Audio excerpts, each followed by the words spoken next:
হরে কৃষ্ণা, জয় রাধে, হরি বল। প্রেম সে বলো রাধে রাধে। উৎপন্না একাদশী ব্রত মাহাত্ম্য আমি এখন পাঠ করছি, আপনারা মনোযোগ সহকারে সেটি শ্রবণ করুন। অর্জুন বললেন, হে দেব, অগ্রহায়ণের পূর্ণপ্রদায়ী কৃষ্ণপক্ষের একাদশীকে কেন উৎপন্না বলা হয় এবং কী জন্যই বা এই একাদশী পরম পবিত্র ও দেবতাদেরও প্রিয় তা জানতে ইচ্ছা করি। আপনি কৃপা করে আমাকে তা বলুন। শ্রী ভগবান বললেন, হে পৃথাপুত্র, পূর্বে সত্যযুগে মূঢ় নামে এক দানব ছিল। অদ্ভুত আকৃতি বিশিষ্ট সেই দানবের স্বভাব ছিল অত্যন্ত কোপন। সে দেবতাদেরও ভীতিপ্রদ ছিল।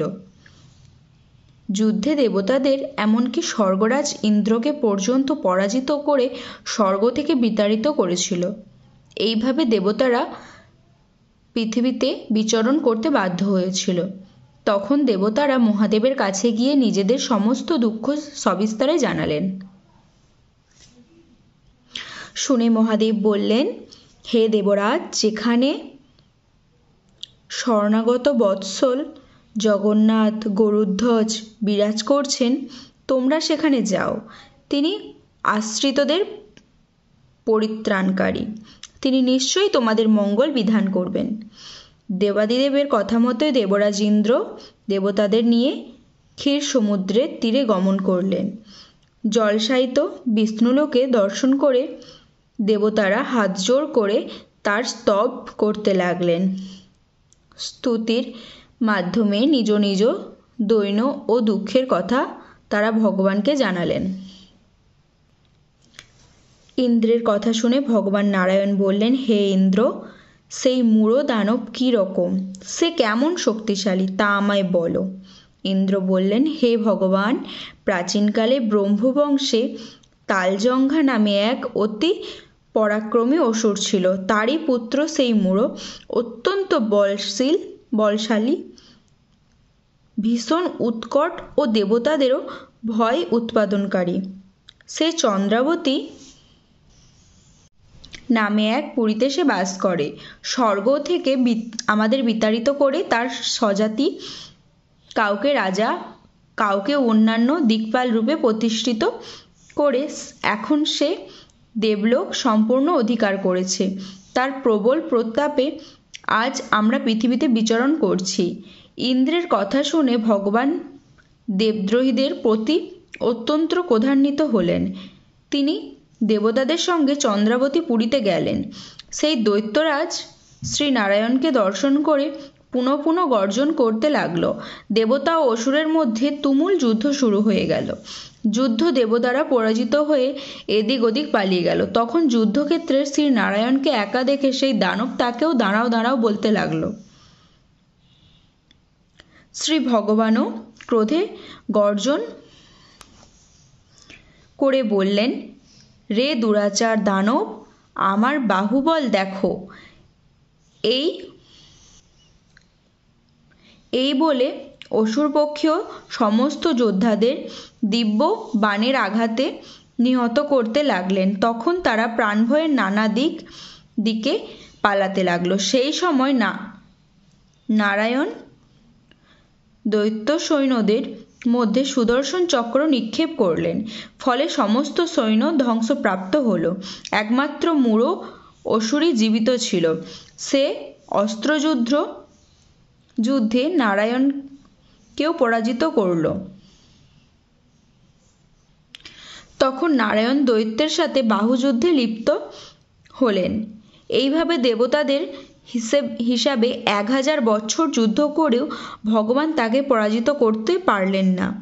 তখন শ্রীহরি বিশেষ চিন্তান্বিত হয়ে বদ্রিকা আশ্রমে গমন করলেন। সেখানে সিংহাবতী নামে একটি গুহা আছে।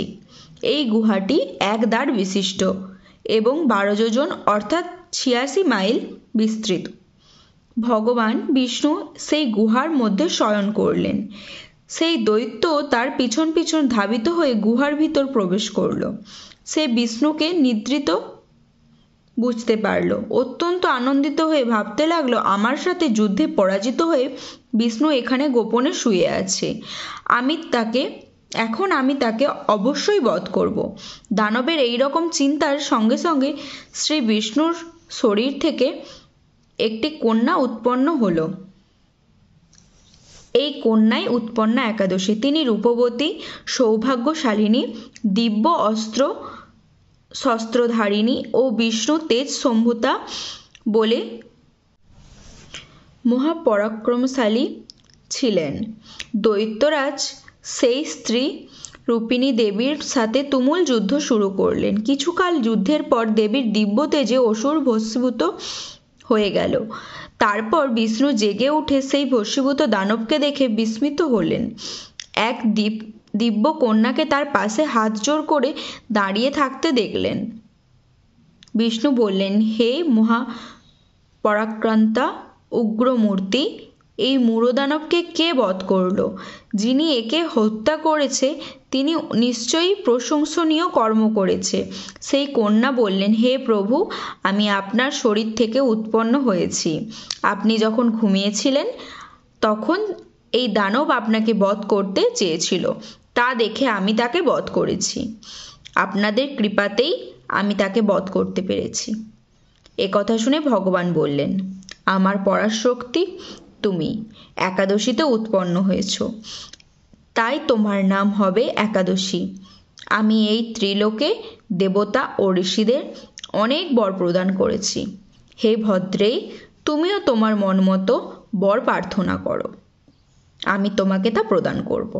একাদশী বললেন, হে দেবেশ, ত্রিভুবনের সর্বত্র আপনার কৃপায়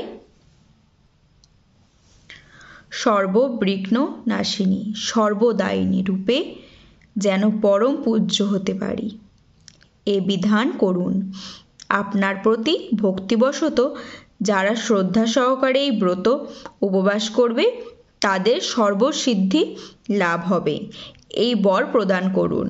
বিষ্ণু বললেন, হে কল্যাণী, তাই হোক। উৎপন্না নামে প্রসিদ্ধ তোমার ব্রত পালনকারীর সমস্ত ইচ্ছা পূরণ হবে। তুমি তাদের সকল মনোবাসনা পূর্ণ করবে, এতে কোনো সন্দেহ নেই। তোমাকে আমার শক্তি বলে মনে করি, তাই তোমার ব্রত পালনকারীর সকলে আমার পূজা করবে। এর ফলে তারা মুক্তি লাভ করবে।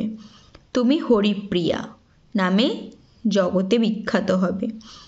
তুমি ব্রত পালনকারীর শত্রু বিনাশ, পরম গতি দান এবং সর্বসিদ্ধি প্রদান করতে সমর্থ হবে। ভগবান বিষ্ণু এইভাবে উৎপন্না একাদশীকে বরদান করে অন্তর্নিহিত হলেন। সমস্ত ব্রতকারী দিবরাত্রি ভক্তিপরায়ণ হয়ে এই উৎপন্না একাদশী উৎপত্তির কথা শ্রবণ কীর্তন করলে শ্রীহরির আশীর্বাদ লাভে ধন্য হবেন। হরে কৃষ্ণ, জয় রাধে, হরি বল।